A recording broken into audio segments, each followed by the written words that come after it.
नमस्कार दोस्तों, back to our channel. Friends, मैं आप सबका अपने चैनल स्टॉक्स फॉर लाइफ पे बहुत स्वागत करता हूँ। डीएफएल फैमिली डे फिल्म बस अब 24 घंटे बचे हुए हैं, जहाँ पे फेड जो धर्म संकट में है कि कैसे रेट हाइक अगर बढ़ाते हैं जस्टिफिकेशन क्या देंगे और रेट कट करते हैं उसके पीछे बयानबाजी क्या करेंगे। बिकॉज यहाँ पे गैस फेड बुरा फंस चुका है।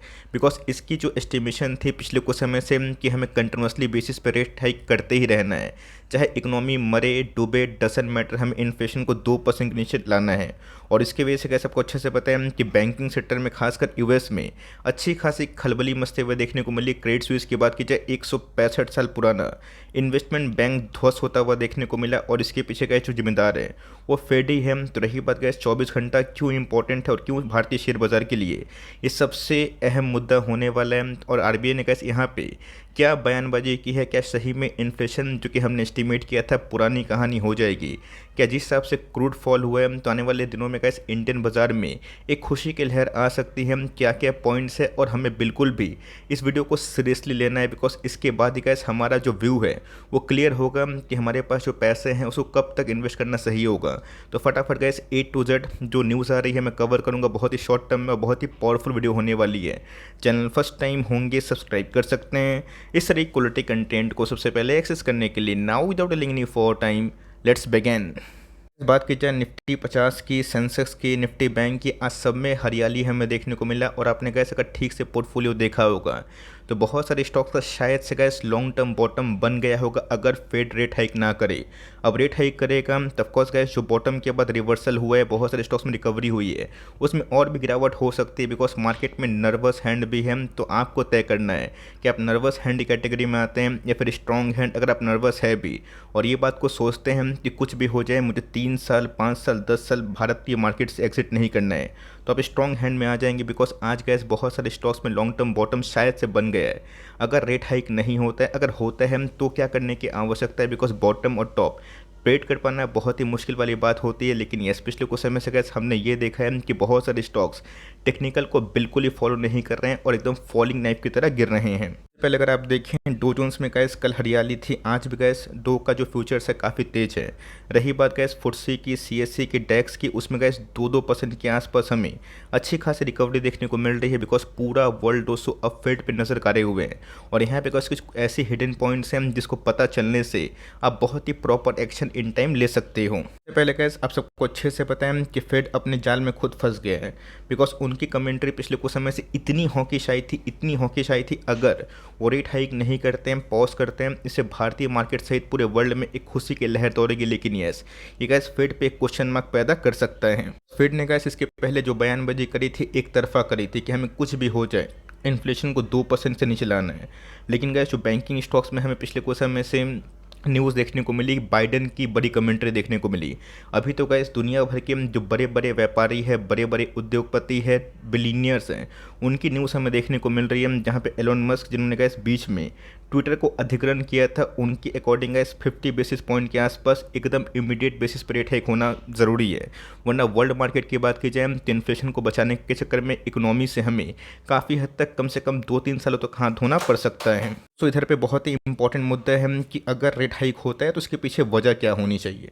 अगर मान के चलिए कि मैं ये काम कर रहा हूँ तो ऑफकोर्स उसके पीछे एक मोटिव होता है। मोटिव ना रहे दोस्तों तो मेरे काम का कोई मकसद नहीं है। तो अगर रेट हाइक होता है तो किस वजह से रेट हाइक होने की संभावना फिर पेश कर सकता है।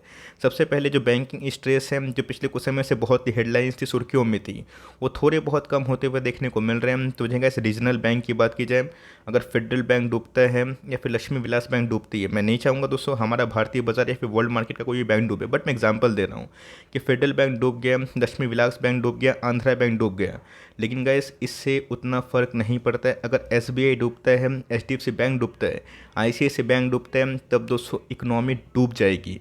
बिकॉज वहाँ पे गैस ट्रिमेंडस स्ट्रेस रहेगा। तो पिछले कुछ समय से गैस एसबीबी की बात की जाए या फिर सिग्नेचर बैंक की बात की जाए, उसमें बेल आउट तो कुछ नहीं मिला, लेकिन यस एक एश्योरेंस था कि जो पैसे डिपॉजिटर के थे वो सुरक्षित हैं।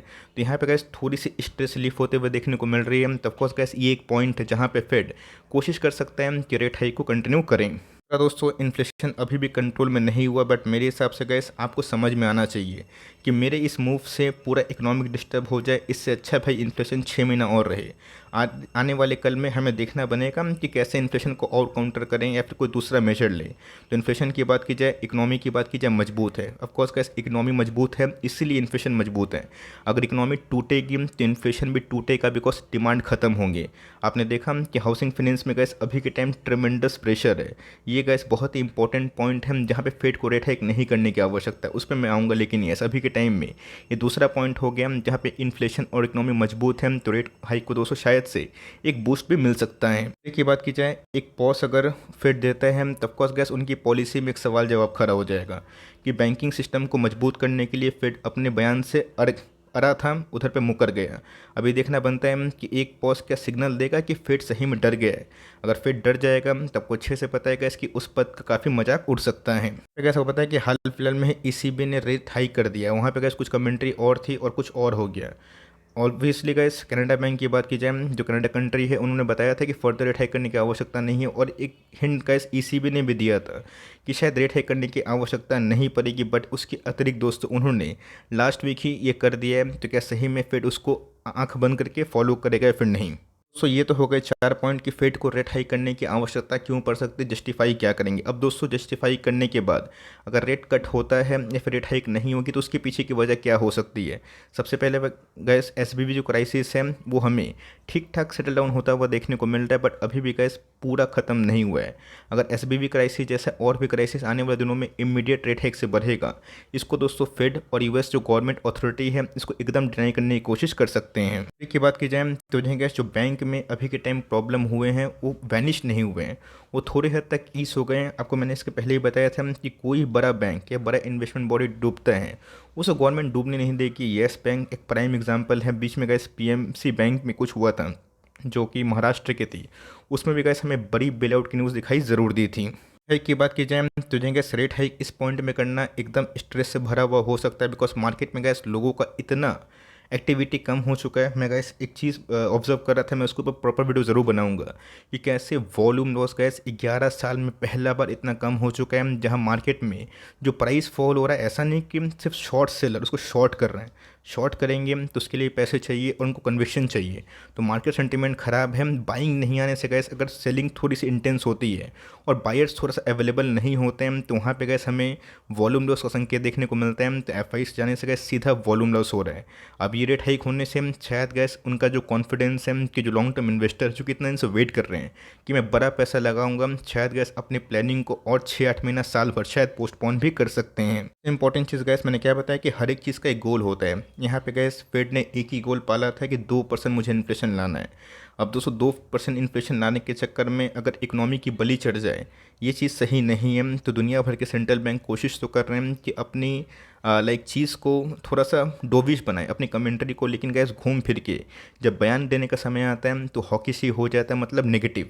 अब यहाँ पे गैस देखना बनता है किसको छोड़ के आरबीआई क्या प्रोजेक्ट कर रहा है, और यहाँ पे गैस एस्टिमेशन हमें आने वाले फाइनेंशियल की क्या दिखाई पड़ रही है, क्या सही में भारतीय इकोनॉमी 7% के आसपास ग्रोथ की दावेदारी पेश कर सकती है या फिर नहीं। पहले गैस आपको पता होना चाहिए कि आरबीआई की बात की जाए, उन्होंने गैस अभी हाल फिलहाल में एक बुलेटिन रिलीज़ किया और उनकी कमेंट्री भी अप्रैल में आएगी कि रेट हाइक को लेकर वो क्या सोच रहे हैं। लेकिन दोस्तों आरबीआई बहुत ही ऑप्टिमिस्टिक है अपने गोल्स को लेके, अपने ग्रोथ को लेके, जहाँ पे उनको सिर्फ पता है कि बैंक टर्मोइल जो हमें देखने को मिल रहे हैं इससे इंडियन बैंक बिल्कुल भी हिट नहीं होगा। और सबसे इंपॉर्टेंट चीज़ गाइस, इन सब को देखने के बाद उन्होंने साफ साफ बता दिया है कि इंडिया बुलिश है, और जो 7% के आसपास कमेंट्री है जो जीडीपी ग्रोथ की जो बहुत ही अच्छी मानी जाती है according to other globe countries, उन सब में गैस काफ़ी योगदान मिल सकता है FY 24 तक। और उन्होंने गैस एक बहुत ही इंपॉर्टेंट कमेंट्री दी है जो मनी कंट्रोल में आप जाके चेक कर सकते हैं, जहाँ पे गैस इंडिया ने साफ साफ बताया आरबीआई ने कि बहुत ही अच्छे से स्मार्टली और स्विफ्टली बहुत ही अच्छे तरीके से, जिसको ना बोलते हैं एकदम स्मूथली, आरबीआई ने पैंडेमिक में अपने बैंक्स को डूबने नहीं दिया। और सही में गैस ये अपने आप में ही जो गवर्नर हैं उनके प्रति श्रेय जाएगा, बिकॉज बीच में गैस लोन मॉनिटरिंग को लेके एक बहुत बड़ा इशू हुआ था जिसको आरबीआई ने बहुत ही स्मार्टली हैंडल कर दिया है। सबको अच्छे से पता है कि इन्फ्लेशन जो बहुत ही बड़ा मुद्दा है और इसी की वजह से गैस पूरे वर्ल्ड में प्रॉब्लम हो रही है। या तो रशिया यूक्रेन का मैटर इमीडिएट बेसिस पे समाप्त हो, जिससे इन्फ्लेशन आप देखिएगा कि आने वाले दिनों में एकदम मतलब स्मूथली गिरेगा। या फिर नहीं भी होता है तो क्रूड दोस्तों ब्रेंट क्रूड की बात कीजिए 72 से 75 के आसपास है। और इसके पहले कैसे आपको याद भी होगा $105 का एस्टिमेट गैस आरबीआई लेके चल रहा था। तो यहाँ पे गैस अगर क्रूड में 25-30% के आसपास फॉल हो रही है तो हमारे बहुत फॉरेक्स पैसे बचेंगे। दूसरा दोस्तों जो डिफिसिट से पैसे हमारे जा रहे थे उसमें एक योगदान देखने को मिलेगा। और जो इन्फ्लेशन गैस लास्ट महीना में 6.43% के आसपास हमें दिखाई पड़ा था उसमें भी हमें रिकवरी देखने को मिलेगी। और जो 6% के आसपास टॉलरेंस बैंड हमने बांध के रखा था आने वाले दिनों में गैस हमें उसमें भी एक शार्प डिक्लाइन दिखाई दे सकती है। तो FY24 की बात की जाए ये गैस 5 से लेके 5.6% के आसपास होने की अनुमान आरबीआई जाहिर कर चुका है। की वजह से अगर आप देखें तो मार्केट में एक होप है, बहुत ऐसे एनालिस्ट मान रहे हैं कि भाई अब तो रेट हाइक होगा ही नहीं, अब रेट कटौती होगा। बहुत ऐसे एनालिस्ट मान रहे हैं कि रेट हाइक भले कटौती ना हो 24 घंटों की मीटिंग में जो कि कल होने वाला है, शायद फर्दर रेट हाइक ना हो इकोनॉमिक कंडीशन को देखते हुए। लेकिन बहुत ऐसे एनालिस्ट मानते भी हैं कि शायद 25 बेसिस पॉइंट के आसपास एक बार को तो चलिए करके छोड़ दें और देखते हैं कि क्या होगा। जिनको रहना है वो रहेंगे और जिनको निकलना है वो निकलेंगे। बट इसी बीच में गैस हमें समझना है कि इंडियन इकोनॉमी उतनी मजबूत है जितनी मजबूत पहले नहीं थी। अब ये सब डिस्टर्बेंस वर्ल्ड मार्केट से आएगा जहाँ पे उनकी पॉलिसी ठीक नहीं है, उसका बलि का बकरा गैस अगर इंडियन मार्केट चढ़ेगा तो शॉर्ट टर्म के लिए होगा, लेकिन लॉन्ग टर्म में गैस अच्छी कंपनी बाउंस बैक ज़रूर करेगी अगर उनके अर्निंग्स में दम कंटिन्यू रहा तो। में गैस मैं यही बोलूँगा, पिछले कुछ समय से मुझे पता है कि बहुत लोग निराश है और हताश है और ऐसा फेस गैस हमने इसके पहले भी विटनेस किया था। यस, इतना मतलब शॉर्ट टर्म में इतना तेज़ से रेट हाइक दोस्तों मैंने अपने लाइफ में नहीं देखा। बिकॉज यहाँ पे भी गैस रेट हाइक कंटिन्यू हुआ था लेकिन वो बहुत ही शॉर्ट इंटरवल पर नहीं हुआ था, टाइम लेके हो रहा था। 3 महीना 6 महीना, यहाँ पे तो गैस हर एक महीना में हर एक 2 महीना में कुछ ना कुछ इमरजेंसी मीटिंग से रेट हाइक हो रहा है। और कैसे 40 साल में पहली बार है जहाँ पे यूएस में गैस 0% इंटरेस्ट रेट से ऑलमोस्ट 5% के आसपास इंटरेस्ट रेट हो गए हैं। अब देखना बनता है कि इसके पहले गैस कमेंट्री फेड की बहुत ही हॉकिश थी, जहाँ पे जो एस्टिमेट उन्होंने किया था कि 5% से मैं ऊपर नहीं जाऊँगा उसमें भी बढ़ोतरी उन्होंने बाद बढ़ाया। अभी देखना वेरी इंटरेस्टिंग होगा, बहुत ही इंपॉर्टेंट होगा कि कल का दिन दोस्तों फेड क्या चाह रहा है। कल अगर नहीं फेड कुछ ऐसा किया जो इकोनॉमी को बूस्ट करने की लाइक एक लोगों को लगे तो ऑफकोर्स गैस मार्केट में गिरावट होने की संभावना है। और इसको लेके मार्केट डिस्काउंट कितना किया है ये तो गैस मार्केट खुलने के बाद ही हमें तीसरे दिन पता चलेगा। बट गैस अभी के टाइम आरबीआई ने जो कमेंट किया है इससे गैस इंडिया का पोजीशन बहुत ही मजबूत है। अब देखना बनता है कि वर्ल्ड मार्केट में तबाही होगी तो हमारा बाजार भी हिलेगा, लेकिन यस हमारा बाजार अगर हिलता है हम तो ऑफकोर्स उसमें बाउंस बैक करने की क्षमता ज़रूर होगी। तो आपका क्या पॉइंट ऑफ व्यू, आपको क्या लगता है कि रेट हाइक होना चाहिए? क्या सही में 4 पॉइंट जो मैंने बताया वो आपको लगता है कि फेड के फेवर में वो कर सकते हैं? फिर जो 4 पॉइंट मैंने बताया क्यों नहीं करना चाहिए उसमें आपको कितना दम दिखाई पड़ता है? कमेंट बॉक्स में अपना जो वैल्यूएबल ओपिनियन है उसको रखना बिल्कुल भी ना भूलें। वीडियो अच्छी लगी प्लीज़ लाइक करिएगा, आप लाइक करना भूल जाते हैं तो अच्छा नहीं लगता। और चैनल फर्स्ट टाइम होंगे प्लीज़ सब्सक्राइब करके इनकरेज जरूर करते रहिएगा। तो गाइस मिलते हैं जल्दी ही, तब तक के लिए bye. Thanks for listening friends, God bless you all.